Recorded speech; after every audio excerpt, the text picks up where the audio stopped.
कक्षा 12वीं कृषि के पशुपालन विषय में हम अपने विषय का अध्यापन शुरू करने से पूर्व विषय के सैद्धांतिक विषय वस्तु का विवरण जानेंगे, जिसमें अध्याय 1 में आहार और पोषण के अंतर्गत पशु आहार, जिसकी परिभाषा, उसके प्रकार, उसके अवयव और उनके कार्य, आदर्श आहार और उसकी विशेषताएं, पशु आहार का वर्गीकरण और संगठन एवं पोषक मान, डेयरी पशुओं में पोषण के सिद्धांत, आहार देने की विधियाँ, प्रमुख पशुओं के लिए संतुलित आहार की गणना पढ़ेंगे। अध्याय 2 चारों का संरक्षण में साइलेज, उसकी परिभाषा, महत्व, लाभ, प्रकार, संगठन, निर्माण विधि का अध्ययन करेंगे। हे की परिभाषा, महत्व, लाभ, संगठन और निर्माण विधि का अध्ययन करेंगे। अध्याय 3 चारों का वर्गीकरण, जिसमें हम खरीफ और रबी के प्रमुख चारों का अध्ययन करेंगे। अध्याय 4 पशु चिकित्सा में प्रयुक्त उपकरणों की रचना और उपयोग, पशु चिकित्सा में उपयोग की जाने वाली सामान्य औषधियों के नाम और गुण का अध्ययन करेंगे।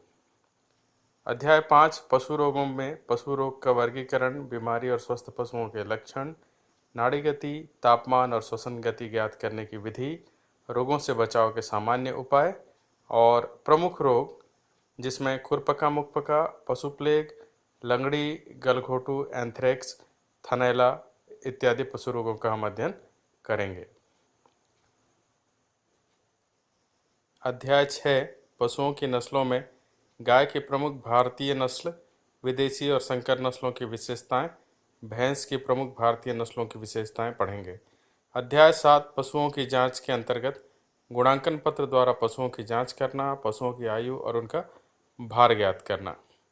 अध्याय 8 में पशु प्रबंध, स्वस्थ और बीमार पशु के लक्षण, पशु आवास व्यवस्था, दुधारू गाय, भैंस, सांड, बैल, बछड़े एवं गर्भवती गाय पशुओं का सिंगरोधन, बधियाकरण, चिन्हित करना और वश में करने की सामान्य विधि और उनके गुण दोष एवं महत्व का अध्ययन करेंगे। फिर इकाई 2 दुग्ध प्रौद्योगिकी के अंतर्गत प्रमुख डेयरी उपकरण, lactometer, cream separator, butter churner, butter worker और प्रयुक्त उपकरणों का अध्ययन करेंगे। इकाई 3 दुग्ध प्रौद्योगिकी के अंतर्गत डेयरी उत्पादों का वर्गीकरण, जिसमें उच्च डेयरी वसी उत्पाद, जिसके अंतर्गत क्रीम, मक्खन एवं घी, उसकी परिभाषा, संगठन और बनाने की विधियों और भंडारण का अध्ययन करेंगे। संघनित डेयरी उत्पाद के अंतर्गत हम संघनित दूध और दुग्ध चूर्ण की परिभाषा, संगठन एवं निर्माण विधि का अध्ययन करेंगे। हिमीकृत डेयरी उत्पाद के अंतर्गत श्रीखंड, आइसक्रीम एवं कुल्फी, उनकी परिभाषा, संगठन और निर्माण विधि का अध्ययन करेंगे। मत्स्य पालन के अंतर्गत प्रमुख प्रजातियों का सामान्य अध्ययन, मछलियों का आहार, मछली पालन की तकनीक, मछली बीज उत्पादन तकनीक, मछली पालन व्यवसाय की प्रमुख समस्याएं एवं उनके निवारण का अध्ययन करेंगे। कुक्कुट पालन के अंतर्गत कुक्कुट प्रबंध, जिसमें अंडे का संगठन एवं आंतरिक संरचना, उद्भवन तथा अंडज उत्पत्ति, इंक्यूबेटर, जिसमें उसका अर्थ, प्रकार और कार्यविधि का अध्ययन करेंगे। ब्रूडर, उसका अर्थ और कार्यविधि का अध्ययन करेंगे। कुक्कुट आवास के अंतर्गत स्थल का चयन, आदर्श कुक्कुटशाला का मॉडल एवं विशेषताएं, कुक्कुटशाला के लिए आवश्यक उपकरण, आवास की प्रणालियां, जिसमें गहरी बिछावन और सघन विधि का विस्तृत अध्ययन करेंगे। कुक्कुट आहार के अंतर्गत कुक्कुट आहार के अवयव, उनके कार्य, प्रमुख स्रोत एवं पोषण मान, स्टार्टर, ग्रोवर, ब्रायलर एवं लेयर हेतु संतुलित आहार की गणना करेंगे।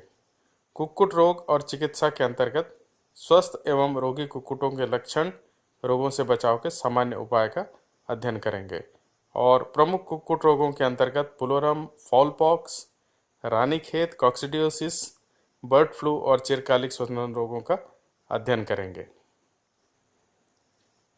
प्रायोगिक भाग के अंतर्गत पशुपालन के अंतर्गत हम 3 प्रयोग करेंगे, जिसमें गाय और भैंस हेतु संतुलित आहार की गणना करेंगे, पशुओं का तापक्रम एवं नाड़ी गति ज्ञात करेंगे और पशु चिकित्सा में प्रयुक्त सामान्य औषधियों और उपकरण की पहचान करेंगे। दुग्ध प्रौद्योगिकी के अंतर्गत हम एक प्रयोग करेंगे, जिसमें क्रीम सेपरेटर द्वारा क्रीम का पृथक्करण या प्रयोगशाला में पाठ्यक्रम आधारित दुग्ध उत्पाद तैयार करना या लैक्टोमीटर के द्वारा दूध का अपेक्षित घनत्व ज्ञात करना कोई एक प्रयोग करेंगे। कुक्कुट पालन में भी हम एक प्रयोग करेंगे, जिसके अंतर्गत कुक्कुटशाला में प्रयुक्त आवश्यक उपकरणों की पहचान करेंगे, मुर्गियों हेतु संतुलित आहार की गणना करेंगे और प्रोजेक्ट जो निम्न दिए गए हैं जिसमें से कोई हम एक करेंगे। आदर्श मुर्गी घर का मॉडल तैयार करके प्रोजेक्ट तैयार करेंगे और गाय एवं भैंस के लिए प्रति किलोग्राम दुग्ध उत्पादन की लागत ज्ञात करेंगे और प्रोजेक्ट रिपोर्ट तैयार करेंगे। इसके अलावा हम प्रायोगिक अभिलेख भी तैयार करेंगे। इस प्रकार हम इस वर्ष कक्षा 12वीं में उपरोक्त अनुसार बताए गए पाठ्यक्रम के अनुसार अध्ययन करेंगे।